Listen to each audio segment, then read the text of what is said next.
Educate, inspire, and make you think. The future is now. Topics and music that affect your life from Universal Broadcasting Network. Tune in at ubnradio.com. Real life isn't always easy. Real life brings tough questions and difficult decisions. That's why there's Compassionate Conversation with Kathryn Tul. Say what you need to say. Say what you need to say. Every Wednesday at 11 a.m. Pacific, a show about life and the choices we make. Compassionate Conversation with Kathryn Tul on ubnradio.com. Hi, I'm Kathryn Tul, licensed psychotherapist. Welcome back to Compassionate Conversation. It is so good to be back in the studio with you. I took a bit of a break for the holidays. We had finished out the December month with Hans Christian King, who did an incredible show with us and has offered to do a fundraiser, which we'll be announcing more details to help keep Compassionate Conversation going strong for you.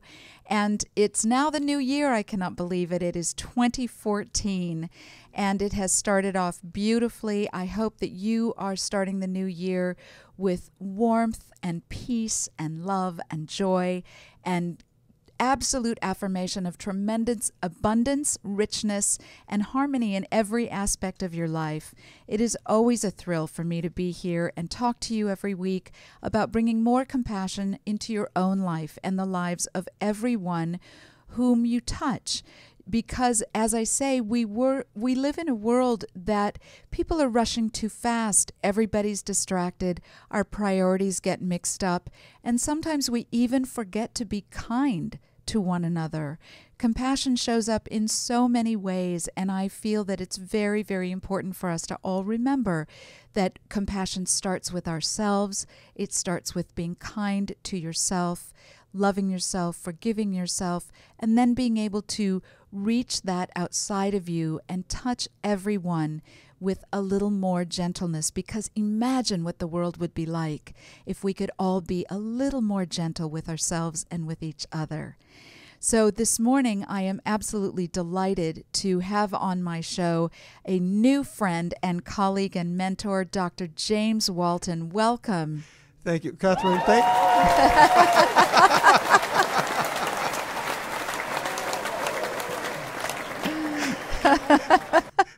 Thank you for having me on your show. And the angels were absolutely working with us, because James was stuck in traffic 5 minutes ago and just whizzed right up here, and a parking spot opened for you, and voila, here you are. Just as I pulled up, a car pulled out, and I was able to pull in. I love it when that happens. Me too. I just love that. And John, Happy New Year. Happy New Year. I'm so glad to see you again. I am happy to see you both. It's been a little while since we've been back sure in has. studio together, Yeah. and how are you doing? I'm doing good. Good. Yeah, I'm doing good. I actually believe that your New Year starts on your birthday, so I have a couple more months. So. Oh, that's an but at interesting least philosophy. universally, we believe the New Year begins on January 1st, but I think it actually begins on your birthday. So. Oh, that's, Yeah. you know, and in both ways. And so many cultures have different New Year Sure. days assigned, and Yeah. religions have Right. different New Year days. Yeah. I mean, in my life, January 1st has been the beginning of the new year. Uh-huh. And in one of the years of my life, I had a child born on January 2nd. That definitely Oh, started yeah, a right? new year and a new era. Yeah. But anyway, it's great to be back in studio with good you, to be and back. thank you. Thank you. Thank you for holding the high Yeah. watch. Sure thing. James, it was such a pleasure to meet you last week. We met only last week. It feels like it's been already quite a while, but James Walton, for all of you who may not be familiar with him, his resume is so amazing that I had to bring my iPad so I could read it right off the internet. Dr. Jim is a recognized expert in the field of individual and couples therapy. You have been featured on many news, radio, television, and print media articles as an expert on relationship and personal growth and couples. And you had your own radio show for 4 years. Tell us what the name of that was again. Yes, I did. It was Shrink Wrap on 88.5 FM on KCSN. KCSN. And as I told you the day that we met, it was so serendipitous for us to meet because one of my colleagues here at UBN had just been talking to me about you as I was talking about the development of myself as a radio therapist per se, as a professional in the field of clinical work and personal growth, who my audience I talk to every week about being more compassionate with themselves and what that looks like and what that sounds like. And my colleague said to me, "Do you know about shrink wrap? Did you ever listen to that show?" And then lo and behold, there you are. You walk into my life. It was just fantastic. It was really great. And you and I have some very strong points in common. I do a lot of the same kind of work that you do, working with individuals and couples, healing from depression, trauma, anxiety, and a breadth of issues, as well as helping people heal their relationships. Yes. And tell us a little bit more about your background, because there's no way for me to hit all the high points here. Oh, goodness. Okay. Well, I had the show on KCSN, Shrink Wrap, for several years. And I have my doctorate in clinical psychology, my Yes. master's in family therapy. Right? I'm a licensed family therapist here in California. Just like me, yes. And I was a video host of Webby Health's mental health segment. That is so fantastic. So that was really neat. And I read something else last night on your resume that really touched and impressed me, that first of all, that you worked with Shirley MacLaine, Yes. helping her organize her National Higher Self Seminar Tour. I remember when that was taking place. I didn't participate in it, but that's amazing that you were part of that. I was there in the background. That's fantastic. And also you worked with the National Institutes of Health. Yes. We were doing, it was ethical treatment for AIDS-related medications that were experimental. Oh, So it was interesting. an IBN. What does that mean? It's an organization that does the research for the National Institutes of Health. They're scattered throughout the country in different see. cities, and we oversee the ethical treatment of the patients that are working with these medications. And so if one is discovered to be really effective, they stop the study immediately, and then they give it to everybody. Oh, that's interesting. Well, how I mean, that's why when I was reading over your resume, your history as a clinician and as a helping provider is just phenomenal, and I have so much respect for all the work that you've done and the variety of work that you've done. I know that I feel personally, as a therapist, as a clinician, that all of the careers I've had in my life, because this is actually about my fourth career, becoming a therapist finally, and all of the careers and all of the life experience have absolutely enriched who I am and what I understand, the wisdom that I share with my clients, and completely inform the work that I do with people all the time. And I can only imagine that that's true of you as well. Absolutely. It does. Everything just builds upon the previous experience, and just carry that forward into the future, and being able to work that into my life and then work it into the lives of my patients. Absolutely. And what a great entry point to the topic of our show today. Because it was the holidays, and this is actually my first time live back in the studio, I haven't been able to be as theme-oriented this month as I like to be.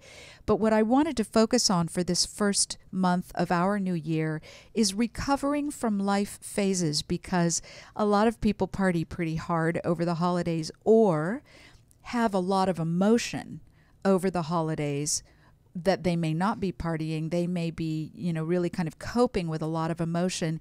And what I thought about as I was planning the year out was that we all end up needing to recover from the holiday period, whether it's recover our health because we spent too much time partying, or recover our internal stability because the holidays can be so triggering for so many people.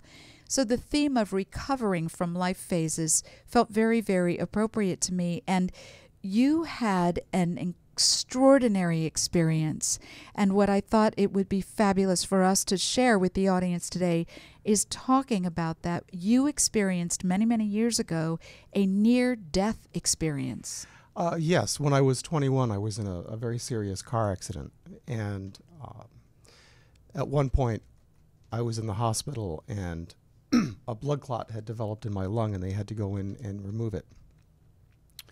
So I was put under, and when I was in the operating room, it turns out, I guess it was an assistant, had injected something into the tubing that was going into my arm, and he was watching me, and he asked me if, am I feeling anything? And I wasn't. I said, I don't feel anything. So the physician walks over, or the surgeon walks over, and he looks at me and he goes, okay, and he switches a bag.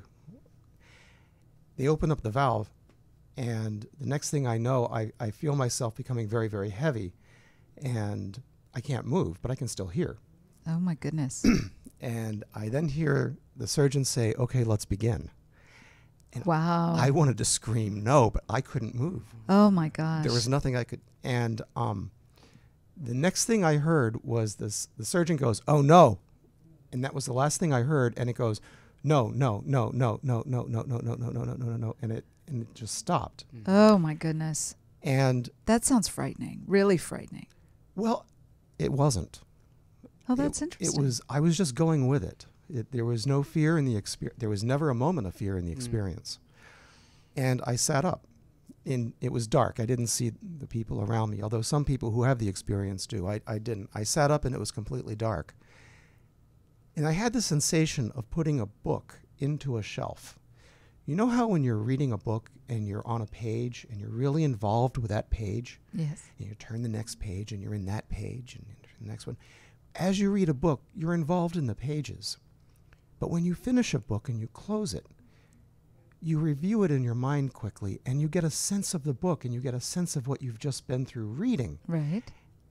Well, that's the sense I had when I sat up in the darkness. It was as if I had closed a book, and I had put it into a shelf.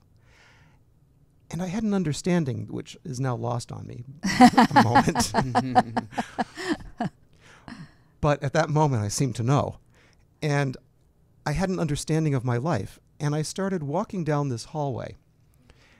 And it was only later when I was working on my dissertation did it hit me that, wow, that's the tunnel everybody's talking about. Yeah. But to me, it was a hallway. Right. So I'm walking down this hallway, and I'm met by an individual who, as I can remember, was all in white, white robes. I don't know who that person is at this point, but at that time, I knew who it was, and there was an incredible connection, and I felt this incredible love going back and forth between us. And our communication was more telepathic. Yes. Yeah, it was. It was very clear. And the experience was very, very clear. Mm-hmm. It seemed like greater clarity than I had ever experienced in this world. And it was very, very real. And we walked together up to a wall, and he says to me, touch the wall. And he says it to me a few times. And I said, if I do, I'm going to die, right? And he laughed, and he said, you know, that's just an illusion. And then he picked up my hand, and he held it to the wall, and he said, touch the wall. I can't do it for you. Interesting. And at that moment, now this is a solid wall, and I can see through the wall at the same time. Right. So two perceptions. Right. Solid, and I can see through it. Right. And on the other side of the wall was my paternal grandmother. And she said, don't touch the wall. We'll be here for you when you're ready. You need to go back. Wow. And the next thing I know, I said to this entity, I picked my hand up out of his, I said no. And as I pulled my hand up, I felt this rush going back. Wow. And as the rush came back, there was a voice that came out and said that I would heal completely, and you are to, I forget now, but I was told I would do something. Was that voice both male or female? Or was it, do you remember what kind of voice it was? You know, I don't. I would probably be more of a male voice. Okay. The being was a he. Yeah. The being was definitely was male energy. It's fascinating, and I know that one of the things that you and I are going to talk about briefly is that you have researched this so thoroughly. You did your doctoral dissertation on near-death experiences, Yes. and I was having the opportunity of reading some of that last night. Cool. So I would love it if you would describe to us the 4 different kinds, but we're going to take a very quick break. We're going to come back, and I would love for you to tell us about the 4 different kinds of near-death experiences. This is Kathryn Tul, licensed psychotherapist with Compassionate Conversation. My guest, Dr. James Walton. We will be right back talking more about near-death experiences. Please stay tuned. Hi, this is Kathryn Tul, licensed psychotherapist. Life can be complex, and your thoughts about it matter. If you've ever felt stuck and wanted answers, I'm available to help. Through my private practice in Los Angeles, by Skype and by phone, and through my book, The Next Bold Step, help is available. The Next Bold Step, learning to love and value yourself and know that you matter, is your roadmap to deeper self-understanding and moving ahead. Contact me at kathryntull.com. Better tomorrows are waiting.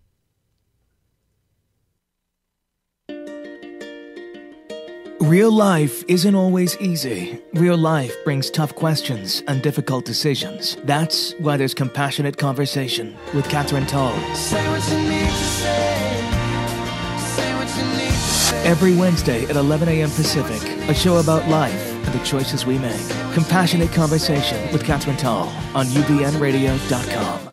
Hi, I'm Kathryn Tul, licensed psychotherapist, back with you with more Compassionate Conversation. And my wonderful guest today, Dr. James Walton, otherwise known as Dr. Jim. And we are talking today about near-death experiences as part of my month-long exploration of having to recover from certain phases in life.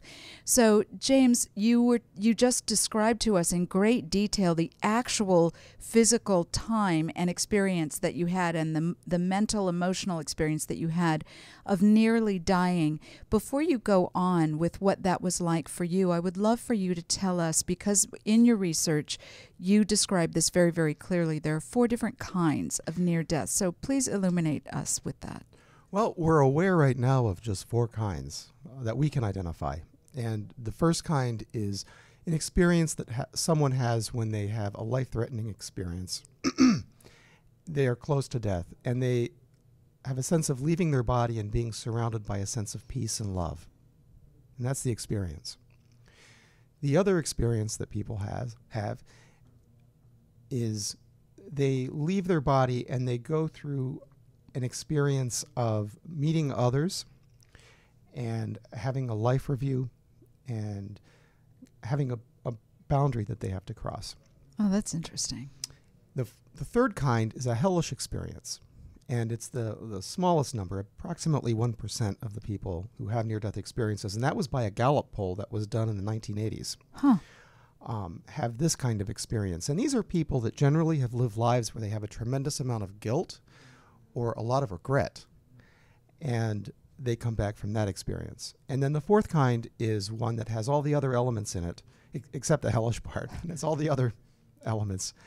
And it is a transcendent experience where they have an experience that goes, that they're shown things beyond this world, that they see futures, they see potentials, and they see other realms of reality.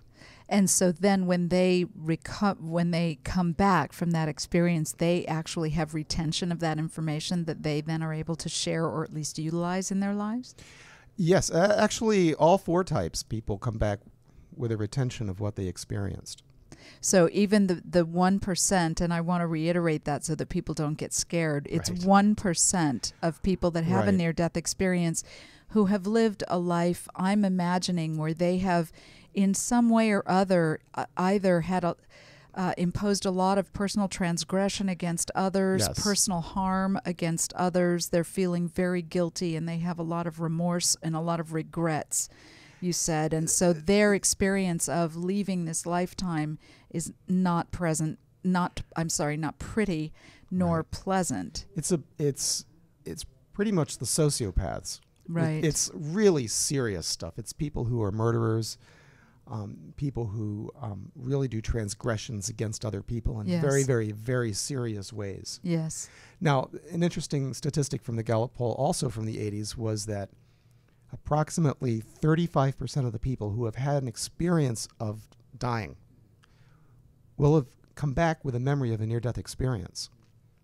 And they say approximately 5% of the American population has had a near-death experience. Wow. So callers, I just want to remind the audience, if you have had a near-death experience or would like to ask Dr. Walton a question about this, please call in 323-284-7826. We're going to be live on air for another 30 minutes, so please call in with your questions, 323-284-7826. So, James, please go ahead. So in your near-death experience, after you came back and the surgery was finished and you recovered, what did it change in you about how you felt about yourself or about life? Well, it actually changed a lot of things. I was going into, I had an interview with a bank I was supposed to go to, and I was looking at going into finance and banking. And after the experience, it took me a couple of years of really just soul searching and coming to terms with what took place. I took a hiatus from it, and I was lost. I have to say, I was really lost. I didn't know what to do with myself because everything that I thought was real was no longer real. Right. Which actually brings to a point that a lot of people who have had a near-death experience are not going to talk about it. So even though it's very common, most people are afraid to. And there are two reasons why. One is because people just outright think they're lying. Yes. Yes. And so they don't want to deal with people telling them that it was a hallucination or that they were lying. Right. So they don't do it. And the other reason is because if they talk about it, sometimes people see them as this transcendent being that should be all-knowing and supernatural. And the moment people find out, after they attribute them with these characteristics and after they find out, no, they're just a person, they receive their rejection. Oh, yes. So it's a very difficult thing. And so a lot of people really will not talk about the experience. Yes. And I have people who come up to me and they'll be in hushed tones. They say, you know, I had an experience like that too. And then they'll talk about it. Right. And it's for these reasons why they don't bring it up. So for me, I wasn't really talking about it either. And I guess I've kind of had an unusual life in that right after that I ended up meeting Shirley MacLaine and then working with her and going on with that and meeting And with of course, people in her Shirley books. Shirley has been very involved in exposing, if you will, the concept. I mean, she's done a lot of work about metaphysical experiences and paranormal experiences and things like Yes. that. Is that right? Yes, and I think she's absolutely brilliant.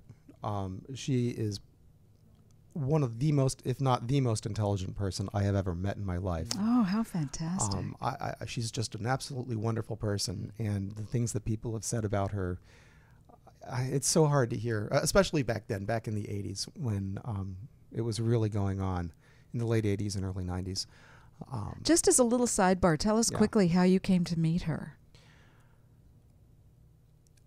Well, I had a friend who ended up working for her, and she was talking to Shirley, brought my name up with her, and Shirley said sure, and I went in and I met with her and I talked with her and I got hired on the spot. That's so fantastic. Completely serendipity. Well, actually, I was on a plane flying to Europe one time, and I have an MBA also, and I was What a combination of talents. Right? I was finishing up the MBA in Europe, and I was reading her book out on a limb, and one of the people I was going to school with was sitting next to me, and I closed the book and I turned to him and I said, I'm going to meet her. I'll probably even work with her. And, Wow. And he just rolled his eyes, and it was about a year and a half later is when I met her. Talk about the power of affirmation. Just sort of felt it and knew it. That's fantastic. I bet she fell in love with you right away. It was good. It was good. So, in your work with other people, when you were doing your doctoral project and you interviewed, how many people did you interview for your thesis? Oh, I interviewed about 30 people. I was fascinated reading some of the cases, and the thing that really struck me, and it didn't surprise me, but it was very consistent, and John, since you've done some of this work, I'm sure you found this too, is that people not only felt changed, but they felt so deeply touched that they could not come back to life and approach it the same way. And in all of your case descriptions, although I'm using my own words to describe it, that's essentially what people said, is that they could not approach life in exactly the same way that they had before because they understood it from a much more profound kind of place. Mm-hmm. Is that a pretty appropriate expression of what they shared with you? Yes. There were a lot of different experiences that people had. Everybody came back from their experience with something that they could use in their lives, and it was very personal for them, too. That's interesting. You would have people who had issues with anger that would come back and realize that what were they angry about? There were people that had fears about life that came back and just let go of their fear with life. The one of the big fears that people have in life actually is that it's linear, and starting in the 1600s, our approach at life went from circular to linear, and meaning that there was a finite beginning and a finite end. Yes, that we didn't keep coming back around. Right, and it was our approach to everything in life, and right. And like the world is flat mentality. Right. Well, it used to be that time was marked by the sun. And around that time, it was marked by a watch. And they started linear time. And as linear time was becoming more popular, the idea of birth and death being a one-way direction became more popular. Oh, that's interesting. And as we are in our culture now, especially in Western culture, we view life very linearly. So there's a beginning point when you're born, and there's an end point when you die, and that's it. Right. One shot. That's all you have. And I think that's a very unhealthy way to look at life, because that allows people to say, well, I'm only here for this one shot, so I can do whatever I want. I can destroy the environment. I can destroy the planet. It doesn't matter what I do to other people. I need to take as much for myself as I can because this is all that I have. And if you realize that, no, this is not, that if you pollute your nest, that egg is going to be laid back in that nest later on, and you're going to have to live with it. Right.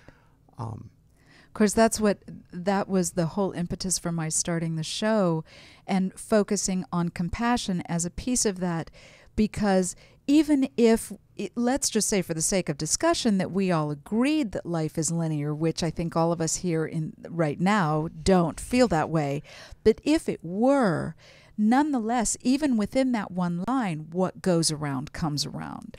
So between today, next year, and the end of this lifetime, the way you treat other people is absolutely going to come back to visit you in your own life, in what shows up for you and how people respond and react to you and how much love you are, given and are able to give. All of that comes back, even in the course of one lifetime. It comes back to you instantly, because you can all probably recount a time you did something you knew wasn't right, or you said something mean to someone that and you probably felt a sense of flush right there in your face. You felt something in your heart, you felt a pain, and then you ignore it. It instantly comes back. And the thing about a near-death experience is that you realize at that point that you are connected to everything in the universe. You are connected to everything, and that means you're connected to every person, every animal, every tree, every mineral, everything. You are a piece of the universe, and you are interconnected. And what you do to another, you are doing to yourself. Yeah. That's profound. Dead silence. Yeah.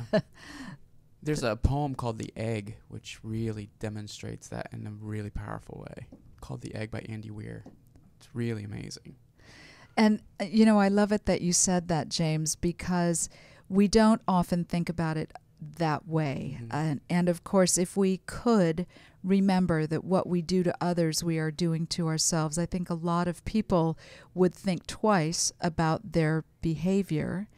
And and also be able to bring that position into their relationships too, in the biggest and the smallest of ways. And it could really transform the way people show up for one another and the way they show up for themselves. Well, absolutely. And the life review, which is very common in near-death experiences. Now, I like to say a near-death experience is like a snowflake. You recognize it when you see it, but every single one is different. So every element of a near-death experience that you've heard described is not always present for people. There are different aspects of it.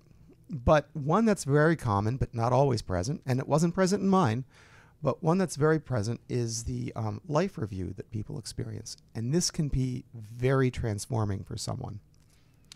In the life review, the individual is standing there very vulnerable. They're completely surrounded by love.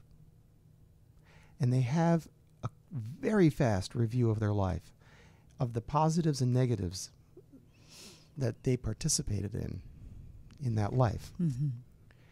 And while they are watching as a third party, Almost like watching a film. it would be like you're up in the corner of a room and you're looking down and you can see yourself in the environment around you and the people around you. Oh, kind of like watching a play, but from up in the corner of the Yes. room. Uh-huh. And that's how it's been described to me consistently. And you are there witnessing yourself doing some awful things. Yeah.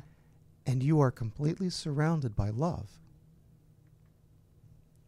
You feel the presence of a superior being, a presence of God. Just incredible love. And at the end of that experience, people become more compassionate. Uh-huh.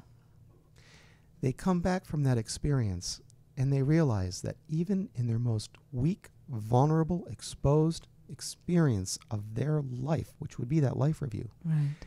they were still surrounded by love and they were still accepted for who they were. Oh, and I forgot the most important part. In that experience, they are asked one of 2 or 3 questions. Either, what have you done to expand love in your world? Oh. Or what have you learned from this life?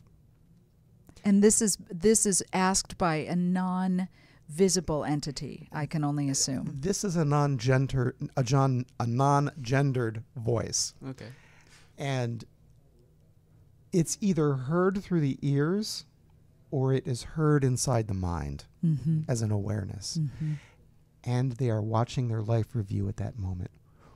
Can you imagine how powerful that experience would be, that you are surrounded by love, you are asked, what have you done to expand love in your world? And you're watching yourself do something awful. Oh my goodness. How that would transform your life. I can, as you said that, and you have such a beautiful speaking ability, I was really trying to picture myself having that experience, and my stomach kind of dropped, and I thought, how would I be able to forgive myself after that? I mean, certainly I have done a lot of things wrong in my life, and I don't remember ever actually intentionally doing any harm. Although maybe when my older sister was beating me up, I tried to hit her back. I'm sure I defended myself against stuff like that.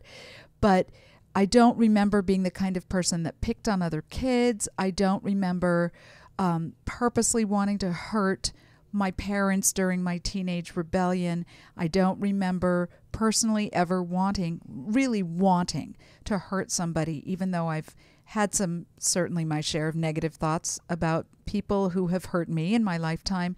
But if I were watching that surrounded by unconditional love and acceptance in such a profound way that I knew that that's what I was experiencing, and yet watched some of the memories that flash through my mind, even as you describe it, because I've made lots of mistakes and I have remembered a great many of them. And I do not excel at self-forgiveness. I'm pretty hard on myself. Even though I can help others in process to do that well, I think it can be difficult to to have self-forgiveness without having someone coach you and help you and hold you, pardon me, hold you in unconditional acceptance while you're forgiving yourself.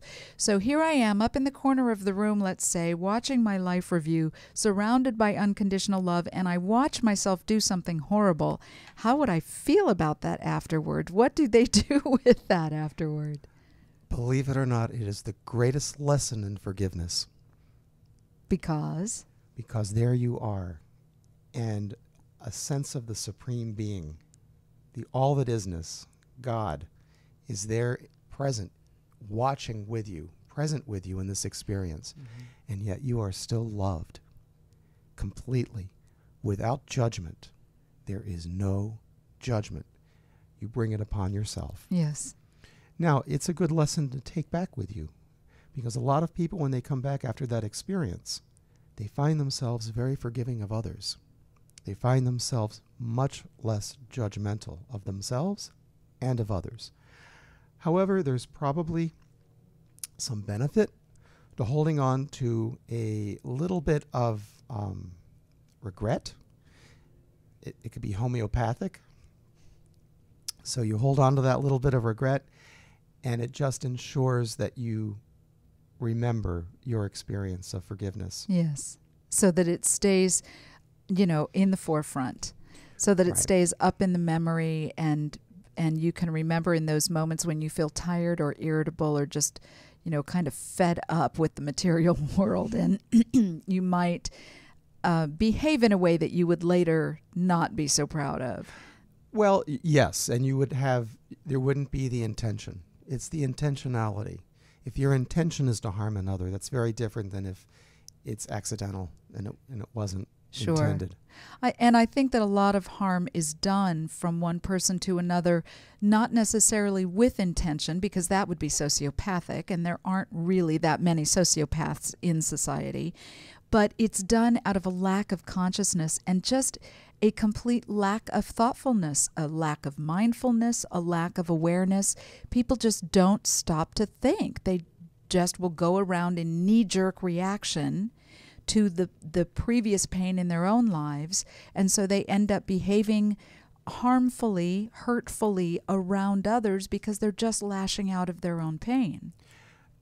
And they forget that they're connected to everyone. They forget that connection. So that when they're lashing out at someone else and taking out their pain on somebody else, they aren't thinking about the fact that they're also taking it out on themselves, and they're hurting themselves in that act.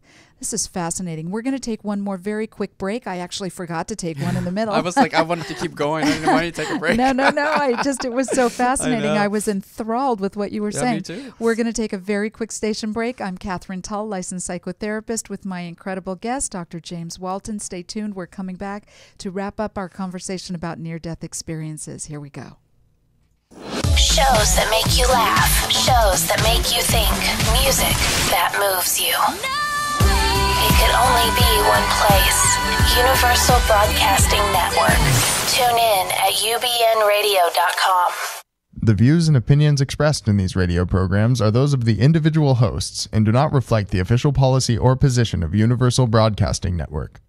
Now that you've found UBN Radio and discovered our quality talk shows, it's time to spread the word to friends, family, and the universe. 24 hours of music and talk. Radio without limits. That's why people keep coming back for more. That's ubnradio.com. Real life isn't always easy. Real life brings tough questions and difficult decisions. That's why there's Compassionate Conversation with Kathryn Tul. Say what you need to say. Say what you need to say. Every Wednesday at 11 a.m. Pacific, a show about life and the choices we make. Compassionate Conversation with Kathryn Tul on ubnradio.com. Welcome back. I'm Kathryn Tul, licensed psychotherapist, with our last installment of Compassionate Conversation for today with my guest, Dr. James Walton, also licensed psychotherapist, doctor of clinical psychology. We're talking today about near-death experience in the context of it being once you've had a near-death experience, it really takes a stage of recovery to kind of come back into full life because your perspective is so very, very different. And audience, please call in if you've had an experience or you'd like to ask Dr. Walton a question, 323-284-7826. So, James, I kind of diverted the conversation a little bit when we were talking about Shirley MacLaine, but so after your experience, you said that you were feeling quite lost, and then your life took off in a very different direction. You finished your MBA in Europe. Within a short period of time, you ended up working for Shirley MacLaine. What were some of the other real takeaways and changes that you felt within yourself as a result of the near-death experience? Well, I looked at life differently. I found myself becoming more responsible for my actions and more responsible for the world around me. I realized that I had to answer to myself, and that was far more important than the thought of having to answer to some entity outside of myself. When I realized that I'm the one that's going to be casting judgment on myself, and I can be pretty harsh, I had to be more responsible and more compassionate with others, because the universe really seems to be very compassionate when you're in, or at least when you're in that place, in that state.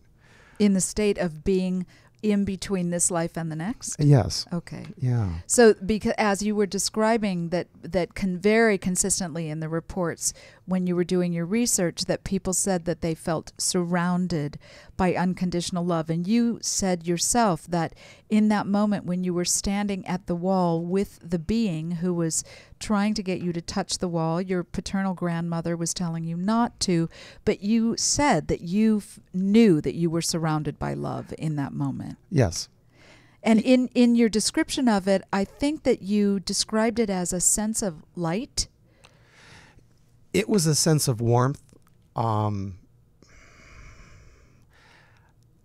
It was this incredible love. It was just incredible. It was beyond anything I've ever experienced in this reality. It's and it looks like it's difficult to describe that.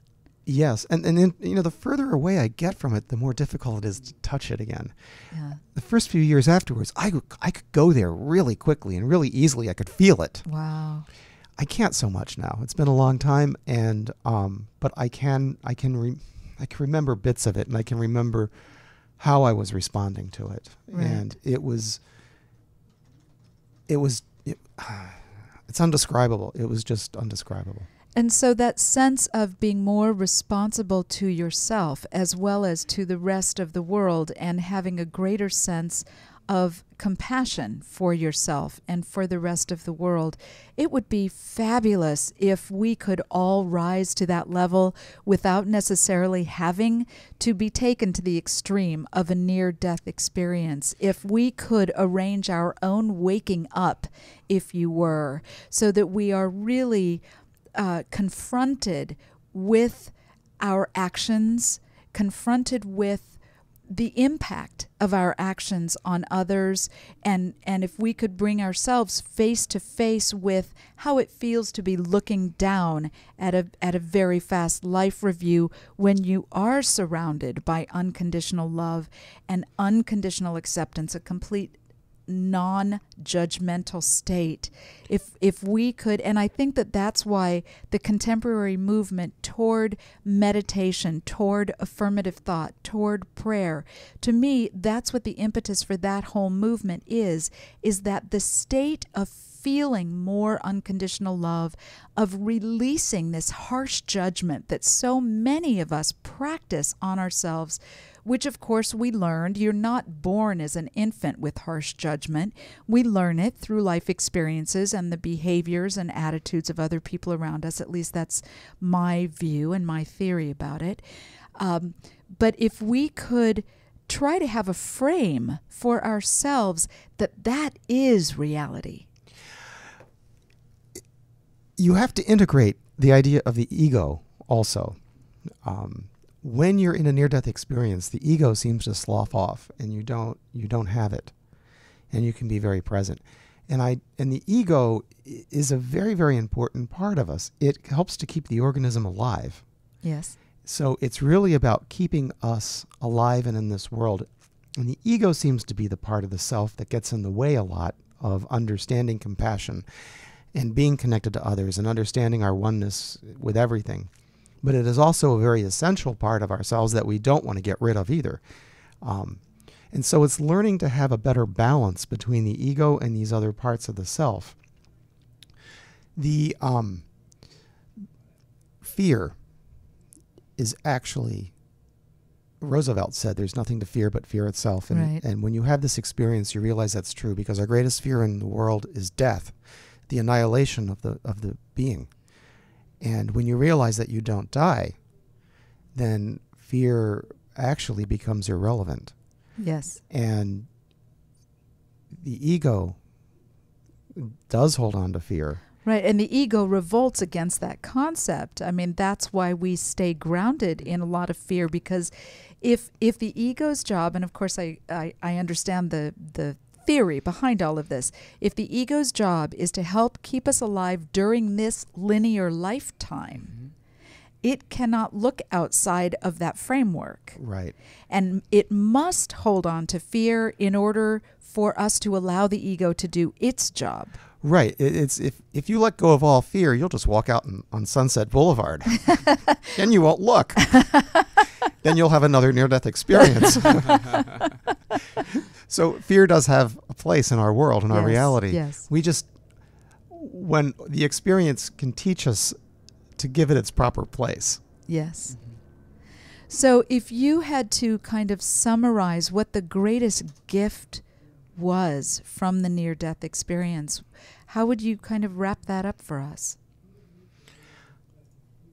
I would say that the gift was understanding that life is eternal and that we are loved and that we are meant to be in relationship with others.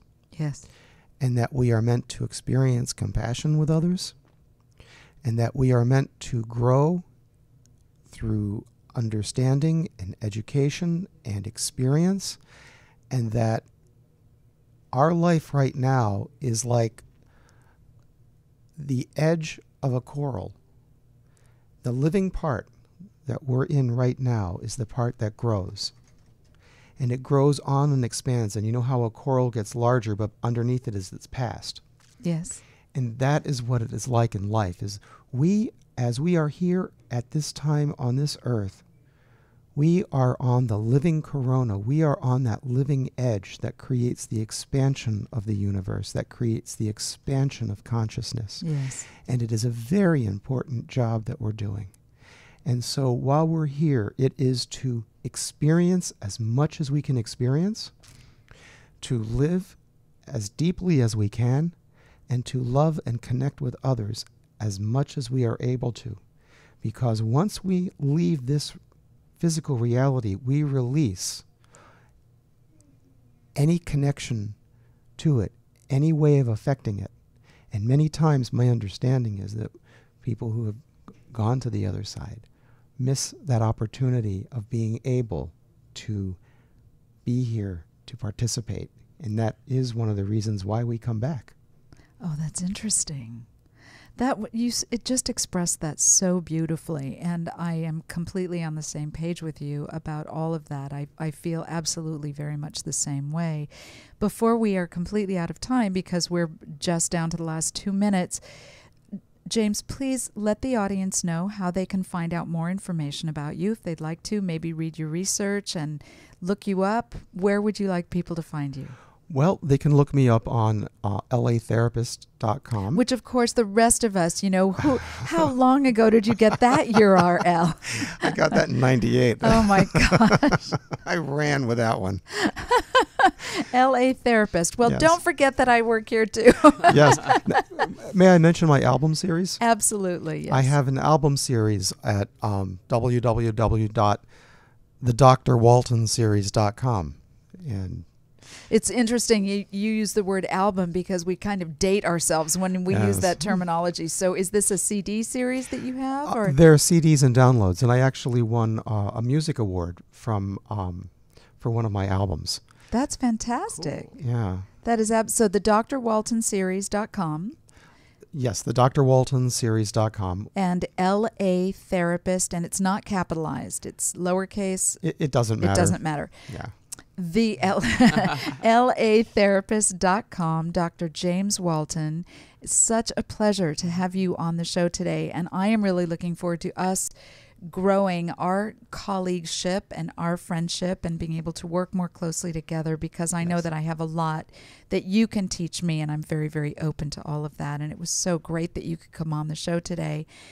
You can find me at KathrynTull.com, and also you can call me directly at 310-920-9480. I would be so happy to talk with you about ways that I might be able to be of service to you as well. So that's LAtherapist.com for Dr. James Walton, KathrynTull.com to find out more about me, and of course, Compassionate Conversation on Facebook. Please tune in again next week. We're going to have a beautiful show about what it's like to survive the suicide of someone that you love. So we're going to continue this compassionate conversation about recovering from life phases. I'm Kathryn Tul, licensed psychotherapist. Thank you again, Dr. James Walton, for being a beautiful guest on today's show. I'll be back with you next Wednesday, 11 a.m. Pacific Time. Signing off, Kathryn Tul, licensed psychotherapist. All the best. Many blessings. Real life isn't always easy. Real life brings tough questions and difficult decisions. That's why there's Compassionate Conversation with Kathryn Tul. Say what you need to say. Say what you need to say. Every Wednesday at 11 a.m. Pacific, a show about life and the choices we make. Compassionate Conversation with Kathryn Tul on ubnradio.com.